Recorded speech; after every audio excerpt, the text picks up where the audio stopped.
Welcome back to our channel, the source for the latest news and fashion stories about Catherine, the Princess of Wales. Today, we bring you intriguing news. Princess Catherine stuns in most remarkable fall outfits as she captivates fans in impeccable fashion sense. A single, chosen colour choice said a lot more than a speech or declaration. The world saw Catherine, Princess of Wales, as a commander for the first time on her own after a lot of public criticism. The military-grade crimson coat, crisp silhouette and message were clear. The line would hold, and the storm would pass. This was on purpose, a lesson in the throne's silent, powerful language. How did this woman, who used to be a commoner under the press's harsh gaze, turn garments into one of the monarchy's most potent survival and control tools? Image architecture. Before becoming princess, she was a project. The personal branding of Catherine Middleton, from Berkshire girl next door to future Queen of the United Kingdom, was one of the most precise and strategic in modern history. The press, with its usual mix of fondness and malice, called her Weighty Katie. Her style was safe, nice, and unremarkable. She was a canvas dressed in jigsaw and LK high street staples, Bennett that showed middle-class relatability, an intentional contrast to the royal family's aristocratic froideur.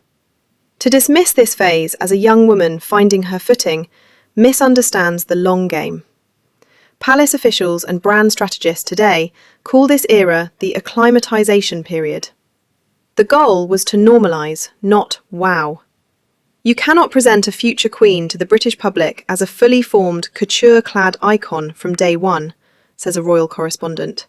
She had to earn the right to wear the crown jewels, both literally and figuratively, by first proving she was comfortable in a department store dress. Every floral wrap dress and sensible wedge heels was a carefully chosen breadcrumb to public acceptance. The graphic tale said, "I am one of you before I become one of them." The first major shift was the 2010 engagement announcement. The royal blue Issa dress she wore was a sign. It exactly complemented Diana's engagement ring sapphire, a powerful symbol. It was the first time Catherine openly and purposefully paid tribute to her late mother-in-law through her wardrobe. The Kate effect, when the dress sold out in hours, was the first evidence of her remarkable commercial and cultural reach. Prince William and the palace noticed. Soft power could influence public perception better than 1,000 press releases. After that, her image architecture started to come together. They made unique British luxury while yet being relatable to people on the high street. Sarah Burton made Alexander McQueen the brand to wear at formal events. Great choice. McQueen's mix of edgy innovation and reverence for historical tailoring was the best example of British craftsmanship. It was brave, artistic, and patriotic. Catherine Walker and Company, Princess Diana's favourite, was recruited to do official work. This was another smart choice that connected the past and the future in fashion, calming traditionalists and defining Catherine's shape. The goal was to build a core uniform of trusted, high-quality British designers to show stability and patriotism, and to judiciously use high street pieces to keep up the appearance of accessibility. The tricky balancing act was only the beginning. Diplomation by design. A senior royal is not a tourist when they travel abroad. They represent national diplomacy. Every handshake, statement, and wardrobe is examined globally. Queen Elizabeth II intuitively used her brooches to express subtle signals and her bright block colours to stand out in crowds. Princess Catherine has made this principle a complex, modern art form. Her royal tour attire is a masterclass in sartorial diplomacy, a well-researched and brilliantly executed campaign to win hearts and minds via fabric and design. Consider the 2016 Canadian tour. After landing, Catherine wore a deep blue Jenny Packham dress and a maple leaf brooch borrowed from the Queen. The message showed immediate respect for the host nation's symbol. For a Government House reception in Victoria days later, she wore a stunning crimson preen gown. The local press immediately praised the colour's homage to the Canadian flag. These excursions require weeks or months of wardrobe study, according to sources. Aides create dossiers on national colours, notable local designers, and culturally relevant motifs. The idea is to give the host nation visual compliments. This tactic was refined on the 2022 Caribbean tour, which was tense due to rising Republican sentiment. Fashion choices were more important than ever. Catherine arrived in Jamaica wearing a bright yellow outfit, another homage to the flag. Her bespoke emerald green Jenny Packham gown for a Governor-General banquet was her big coup. The colour paid tribute, but the dazzling, off-the-shoulder style conveyed modern, seductive regality, proving the monarchy's relevancy and attractiveness. It was a tricky balance between respecting national identity and highlighting the Crown's appeal. Constitutional analysts say this soft power is increasingly important for the monarchy's survival post-colonially. In an era where the Crown's formal political power is almost non-existent, its influence relies almost entirely on perception, symbolism, and public affection, says a famous monarchy historian. She uses colour and silhouette to express respect, friendship, and a shared sense of occasion, without saying a word. In politically sensitive environments, that is an invaluable asset. It is a modest, visual campaign that strengthens ties and calms diplomatic relations with one well-chosen outfit. Continuity uniform. In a time of constant change and institutional instability, the British monarchy provides continuity. It is the live thread of national history for centuries. Seniors must exude timelessness and dependability to convey this. Catherine's uniform, her preferred manner for most domestic tasks, is based on this psychology. Its clothing relies on classic silhouettes rather than trendy styles. She is known for her coat dresses, especially Catherine Walker ones. Strategically important option. A modest, professional, and beautiful silhouette. This style would have fit a royal 40 years ago and will still do so.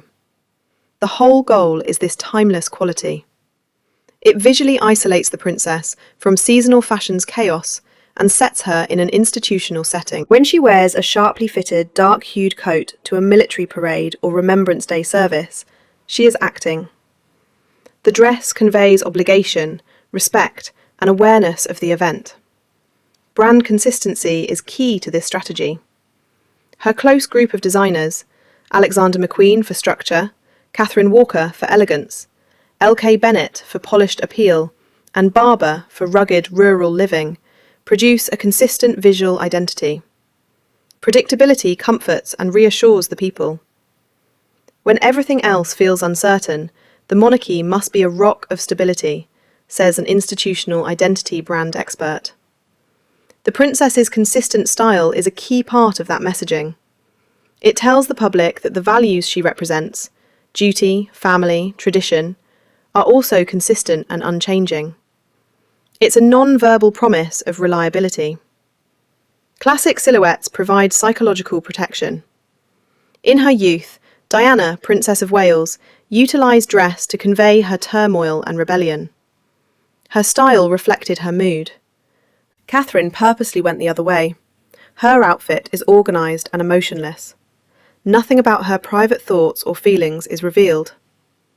This shield lets her accomplish her official obligations without exposing herself to the worldwide media's unrelenting scrutiny.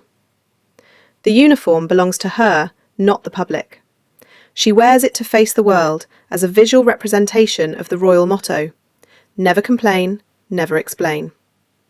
By creating a consistent and tied to her role look, she maintains a crucial boundary between her public and private lives, which is necessary for long-term survival under the Crown. Palette psychology, colour as code. Catherine's colour skills are her greatest asset beyond silhouette and designer. Her meticulously chosen clothing uses each colour for a psychological or symbolic purpose. She uses this colour code to build the story of any event, not out of personal taste. Royal fashion experts and colour psychologists have noticed a constant trend in her choices, demonstrating a thorough understanding of colour perception. Her power colour is red, from crimson to scarlet.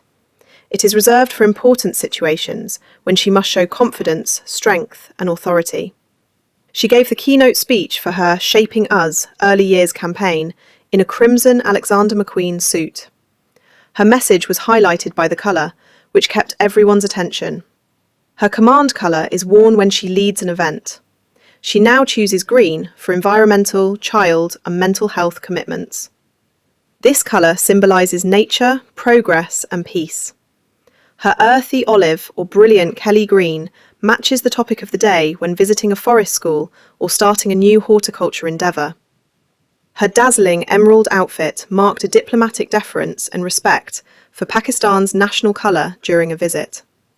Green is a gentle colour that conveys her kind nature. Blue, especially royal blue, represents loyalty, trust, and stability. House of Windsor brand colour. She typically wears it to formal royal family ceremonies to encourage unity and tradition. She finds comfort in this colour and the monarchy's tradition in Britain. When leaving the hospital with Prince George, her blue and white polka dot outfit echoed Diana's dress with Prince William, symbolising continuity and generational succession. Even colourlessness is planned. She exudes purity, tranquility, and approachability at christenings, garden parties, and summer celebrations in creams, whites, and gentle beiges. Her regular white at Wimbledon honours the tournament's heritage and allows the event and athletes shine, making her a polite and devoted fan. She chooses each hue like a painter to evoke a mood, convey a message, and subtly impact public perception of her role, work, and kingdom. Low-high mix, relatability gambit. The Catherine doctrine is tricky because she is relatable without compromising her regal majesty. An economic crisis and elite disdain would make a couture-clad princess a political liability. The monarchy should be idealistic but practical. Catherine walks the high street fashion and public re-wearing line. This high-low mix is PR gold. Her Zara blazer, inexpensive trousers, and LK Bennett wedge heels quickly exude strength for her engagement. It makes Get the Look headlines and connects millions of women. Meticulously prepared normality performance. It's calculated, not fake. Her high street purchases are strategic investments in public goodwill, showing that she values a good deal despite the pomp and spectacle.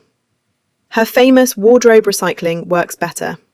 She gets nice press and comments when she wears a coat or clothing she's worn before to a big event. Online fans applaud her thriftiness and modesty. I like that she reuses clothes. It helps her seem average and waste-aware. Typical social media comment. One says, "It's a great message for sustainability and shows she isn't frivolous with public money." This narrative is powerful, and Palace knows. These royal sources confirm this planned and encouraged tactic. The princess represents modern, ethical monarchy that addresses environmental and economic considerations. It disproves generations of royal family spending allegations. Each rewear shows restraint, better than a financial report, silently countering Republican accusations.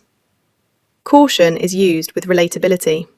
Tailoring, Aspinall of London handbags, and valuable jewels pair well with high street outfits. Repurposed Alexander McQueen coats are still custom. This makes her approachable but unique. Royal mystique lasts. Her genius is using economical fashion to reach the audience without crossing it, while maintaining her institution elevated, aspirational, and distinct.